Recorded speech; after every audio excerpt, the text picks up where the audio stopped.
Hello दोस्तों, इससे पहले वाले वीडियो में हमने गणिता मंजरी मैथमेटिक्स का chapter first end of chapter exercise का क्वेश्चन नंबर 10 कंप्लीट किया। आज के इस वीडियो में हम क्वेश्चन नंबर 11 को कंप्लीट करेंगे। तो सबसे पहले हम क्वेश्चन नंबर 11 को देखते हैं, रीड करते हैं क्वेश्चन में बताया क्या गया है। ठीक है, तो देखो ज़रा question number 11, let P Q be point of trisection of A B. हमें क्या दिया गया है कि पी क्यू जो है वो पॉइंट है, 2 पॉइंट्स है ट्राइसेक्शन ऑफ ए बी। मतलब एक लाइन सेगमेंट है ए बी, उसका ट्राइसेक्शन कौन कर रहा है? पी और क्यू पॉइंट कर रहा है। मतलब लाइन सेगमेंट ए बी को 3 भागों में जो बांट रहा है वो पॉइंट है पी और Q. With P closer to A, मतलब P जो है वो A के पास में है, and Q closer to B, मतलब Q जो है वो B के पास में है। Using from knowledge of how to find the coordinate of the midpoint of line segment. हमें क्या करना है? Midpoint of line segment find out करना है। How would you find the coordinate of P and Q, और coordinate point P और Q हमें find out करना है।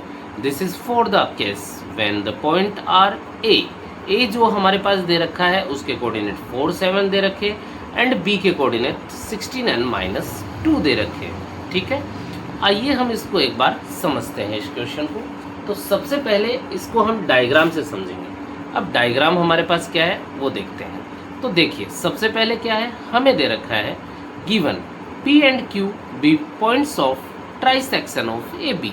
हमारे पास एक ए बी लाइन सेगमेंट होगा और उसके ट्राइसेक्शन हमारे पास P एंड Q पॉइंट होंगे, and P closer to A, P जो किसके क्लोज में है? A के, and Q closer to B, Q किसके क्लोजर है? B के, and coordinate of point A is equal to, हमें क्या दे रखा है? 4, 7, and coordinate of point B is equal to 16 - 2 दिया हुआ है। ठीक है, अब देखो हमें क्या फाइंड आउट करना है? Point P and point Q find out करना है। ठीक है, तो हमने A के कोऑर्डिनेट देखे, हमें क्या दे रखा है? 4, 7। B के कोऑर्डिनेट हमने देखे 16 - 2 दे रखा है। टू फाइंड, हमें फाइंड करना है point P and point Q। तो हम सबसे पहले क्या करते हैं? सॉल्यूशन में देखते हैं। सबसे पहला काम हमारे पास क्या है? हम एक लाइन सेगमेंट बनाएंगे जो A और B होगा। इसमें हम A के क्लोजर कौन सा बताया? P point. तो P पॉइंट को हम किसके क्लोजर बना देंगे? A के क्लोजर बना देंगे। दूसरा Q के क्लोजर क्या बताया हमें? B point. तो हम B पॉइंट के पास में क्या बना देंगे? Q पॉइंट बना देंगे। समझ में आया? ये जो लाइन सेगमेंट हमने बनाया है, ये सारा का सारा line segment according to question हमने बनाया है। हमें पॉइंट A के कोऑर्डिनेट दे रखे थे 4 और 7, जो कि हमने लिख दिए हैं। पॉइंट B के कोऑर्डिनेट 16 और -2 दे रखे थे, वो भी हमने लिख दिए हैं। हमने सारा क्या किया? वैसे ही किया है, कुछ भी चेंजमेंट नहीं किया। और हमें P पॉइंट A के क्लोजर बताया, वो भी हमने लिख दिया। P पॉइंट के कोऑर्डिनेट x1, y1 मान लिए हमने, और Q पॉइंट हमें B के क्लोजर बताया, वो भी हमने लिख लिया। और Q पॉइंट के कोऑर्डिनेट हमने क्या मान लिए? x2, y2 मान लिए। तो चलो एक बार नेक्स्ट पेज पर चलते हैं। देखिए ज़रा, हमारे पास क्या है?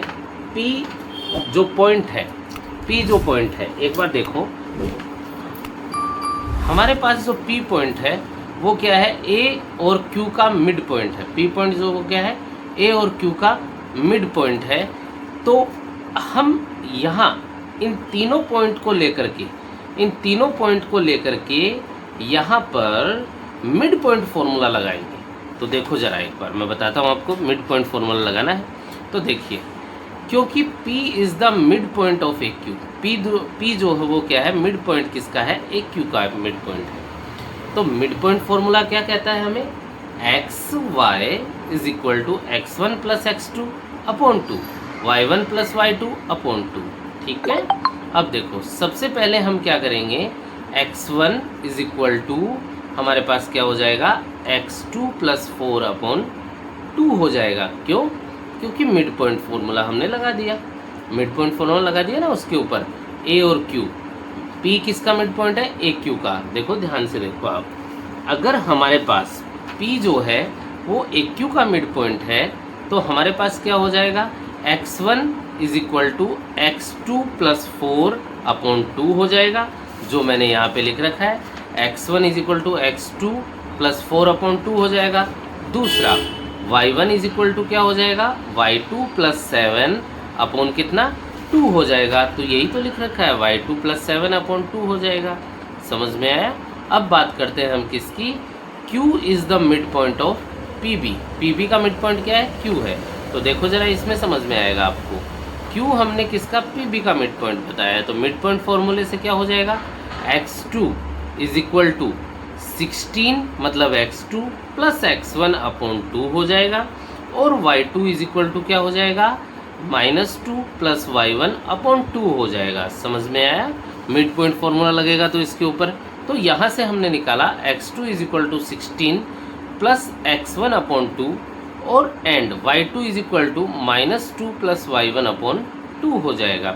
देखो यहाँ पर हमने इसको इक्वेशन नंबर 1 नाम दिया, इसको इक्वेशन नंबर 2 नाम दे दिया, इसको इक्वेशन नंबर 3 नाम दिया, और इसको इक्वेशन नंबर क्या नाम दे दिया, 4 नाम दे दिया।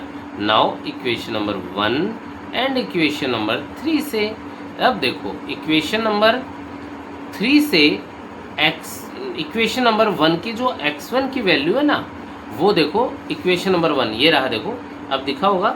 इक्वेशन नंबर 1 में जो x1 की वैल्यू है ना, वो इक्वेशन नंबर 3 में x1 में रखनी है। मतलब equation number 1 put on equation number 3।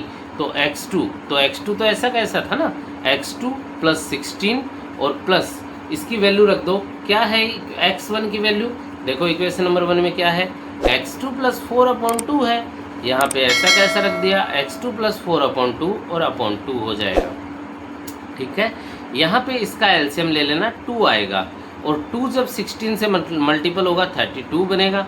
LCM कैसे लेना है, ये होगा ऐसा कुछ 16 × 2 और प्लस ये क्या x2 प्लस 4 हो जाएगा, और ये क्या हो जाएगा, अपोन में 2 आ जाएगा। ये 2 जो अपोन वाला 2 है इससे मल्टीपल हो जाएगा तो 4 बनाएगा। 32 प्लस x2 और यहाँ पे कितना हो गया, 4 हो गया। समझ में आया।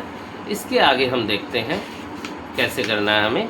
इसके आगे देखो हमारे पास क्या है, ये है।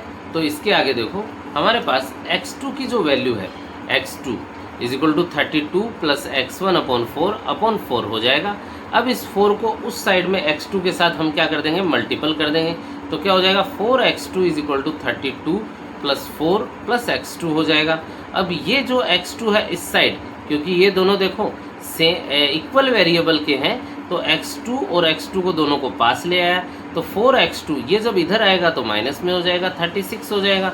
ये क्या हो जाएगा, 3x2 is equal to 36, x2 is equal to कितना, 12 हो जाएगा। Now value of x2 put on equation number 1। अब जो x2 की वैल्यू हमारे पास है इक्वेशन नंबर 1 में पुट कर देंगे, तो यहाँ पे कितना हो जाएगा, हमारे पास इक्वेशन नंबर 1 क्या था, x1 plus is equal to x2 plus 4/2 था। तो x2 की वैल्यू यहाँ पे मैंने 12 पुट कर दिया, और इज इक्वल टू हमारे पास कितना आ गया, 12 plus 4 is equal to 16/2 is equal to 8 हो गया। तो x1 की वैल्यू क्या हो गई, हमारे पास 8 आ गया। अब देखो now equation number 2 put on equation number 4 में। जब इक्वेशन नंबर 2 से देखो एक बार फिर से आप इक्वेशन नंबर 2 को देखना, 2 इसी में है, तो इक्वेशन नंबर 2 दिखाता हूँ आपको। इक्वेशन नंबर 2 क्या है, ये रही, मतलब y1 की वैल्यू जो है वो पुट करनी है इक्वेशन नंबर 4 में। तो इसमें इसको उठा के पुट कर दो, यहाँ पे रख दो। मतलब ये जो y1 की वैल्यू ना y2 प्लस 7/2, ये यहाँ पे पुट करनी है इक्वेशन नंबर 4 में। तो y1 की वैल्यू रख दो। तो मैं यही तो कर रहा हूँ, मतलब इक्वेशन नंबर 2 की वैल्यू पुट करनी है किसमें, 4 में। तो ये क्या हो जाएगा, y2 क्या हो जाएगा, y2 is equal to -2 plus y2 plus 7/2 हो जाएगा, अपोन में 2 लग जाएगा। यहाँ पे एलसीएम ले लूँगा, तो -2 × 2 हो जाएगा, प्लस y2 प्लस 7 होगा, अपोन में 2 से 2 मल्टीपल होगा तो 4 हो जाएगा, और ये y2 इज इक्वल टू आ जाएगा। इसके आगे हमारे पास क्या हो जाएगा, वो जो y अपोन में जो 4 था वो y2 की तरफ चला गया, -4 प्लस y2 प्लस 7 आ गया। ये y2 हम उस साइड ले जाएंगे, तो 4y2 minus y2 is equal to 7 में से 4 माइनस होगा, सब्ट्रैक्ट होगा तो क्या बचेगा, 3। तो ये क्या हो जाएगा, 3। अब 4y2 में से y2 गया तो हमारे पास बचा 3y2 is equal to 3, y2 is equal to 1 आ गया। नाउ फ्रॉम इक्वेशन नंबर 2, मतलब y2 की जो वैल्यू हमारे पास आई है ये कहाँ रखनी है, इक्वेशन नंबर 2 में रखनी है। तो y1 इज इक्वल टू क्या हो गया 1 + 7, यहाँ y2 था तो y2 की वैल्यू 1 रख दी हमने, और y2 + 7/2 था इक्वेशन नंबर 2, लेकिन यहाँ पे y2 की वैल्यू 1 रख दी तो 1 आ जाएगा ना। अब 7 में +1 करते ही 8 हो गया, 8/2 आ जाएगा, 8 में 2 का डिवाइड किया 4 आ गया, y1 इज इक्वल टू कितना आ गया 4 आ गया। नाउ हमारे पास क्या क्या वैल्यू निकली, x1 का वैल्यू 8 निकला, x2 का वैल्यू 12 निकला, y1 का वैल्यू 4 निकला, y2 का वैल्यू 1 निकला। इसका मतलब क्या हुआ, so that the point of P x1 y1 is equal to क्या हो जाएगा 8 और 4, मतलब x1 की वैल्यू कितनी है 8 और y1 की वैल्यू कितनी है 4, तो ये पॉइंट हो जाएंगे 8 और 4 हो जाएगा। And point Q x2 y2 क्या हो जाएगा 12 और 1 हो जाएगा, x2 की वैल्यू 12 और y2 की वैल्यू कितनी है 12। यहाँ पर हमने पॉइंट P और Q जो है वो फाइंड आउट कर लिया है, पॉइंट P और Q क्या किया फाइंड आउट कर लिया। इसी के साथ हमारा एंड ऑफ चैप्टर एक्सरसाइज का क्वेश्चन नंबर 11 कंप्लीट हो चुका है। यहाँ तक क्वेश्चन नंबर 11 तक अगर किसी को भी कोई डाउट है तो कमेंट में बताएं, हम उस डाउट को क्लियर करेंगे, आपको अच्छे से समझाएंगे। और अगर आपको समझ में आता है तो हमारे इस वीडियो को लाइक करें, शेयर करें और इस चैनल को सब्सक्राइब करें, ताकि आप अपने दोस्तों को अधिक से अधिक ये क्या है शेयर करेंगे अपने दोस्तों को, तो हमारा चैनल जो है वो प्रमोट होगा और भी बच्चों को पढ़ने के लिए मौका मिलेगा। ठीक है, धन्यवाद। ओके।